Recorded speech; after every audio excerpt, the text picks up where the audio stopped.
We're heartbroken by tragedy. A local family is helping others going through the same trauma. Dawn Elliott's mother was killed by a hit-and-run driver last year. Through her grief, she started the nonprofit Helping HART, which stands for Helping Hit-and-Run Tragedies. She joins us this morning to talk about her efforts to reduce hit-and-run crashes across the country. Thank you so much for coming on the show this morning. Hi, thank you for having me. Absolutely, and I'm so sorry for your loss. How are you and your family doing?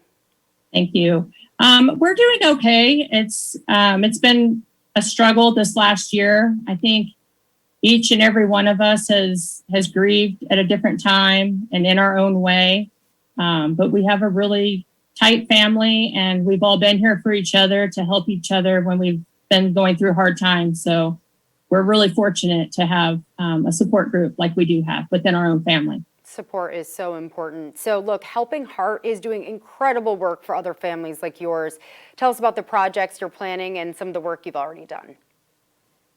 We actually just launched a couple of weeks ago. We launched this nonprofit on July 22nd of 2021, which was the 1-year anniversary of my mom's accident. We basically, the only work we've done so far is just putting everything together, getting everything in order. And we're working on growing our social media right now because I feel like awareness, getting our name out there to everyone and letting people know that we are there to offer assistance to those that have been directly impacted by a hit and run tragedy. That's the most important thing that we're working on right now. But for future projects, we're planning 3 fundraisers. The first one will be a raffle. We'll be giving away 4 trips for 2. There'll be a 3-night trip to Las Vegas. And the proceeds from that raffle that we'll be having will be going to BPD and license plate recognition subscription that will help them in locating vehicles that have fled the scene of an accident, or even maybe in other cases that can help the department as well. Wow, that is incredible. And by the way, we do have helpingheart.org listed on the bottom of the screen. We certainly want to help you get that messaging out there. And oftentimes, You're right, it does happen online. So throughout this process, you've learned quite a bit about the criminal justice process. One of those is law enforcement funding. And you just touched on it briefly there, but how is your organization planning to beef up resources in that department?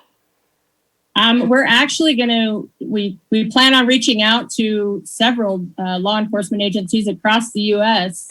and asking them what specific tools would help them in their department, and going from there, because we want to supply them with the best resources that they may be lacking in that department. And just because one department is lacking a resource doesn't mean necessarily that all of them are. So we're open to suggestions and requests from the law enforcement agencies on how we can help them.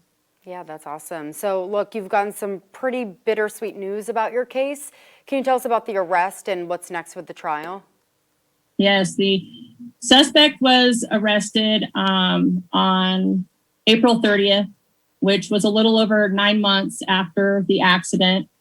I really can't say too much about the case because it is still open and we still have upcoming court dates. However, the officers did a great job, and we anticipate the DA and the judge will be just as professional and thorough as BPD was, and that our family will get justice at the end of all this. Look, before we let you go today, what do you want everyone to know and remember about your mom? Oh, my mom she was such a good person. And my mom, she would be so proud of me for what I'm doing.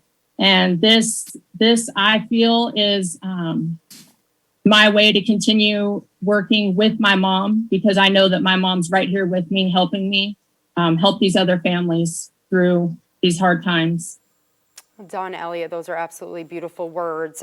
Deborah Geno, again, is your mother, and we can't thank you enough for coming on here and talking about her legacy and the work that you're doing to help other families who've gone through tragedy like yours. Thank you so much. Thank you, Sarah. Absolutely. Is there a story you think we should investigate? Call our Eyewitness News tip line at 869-2929.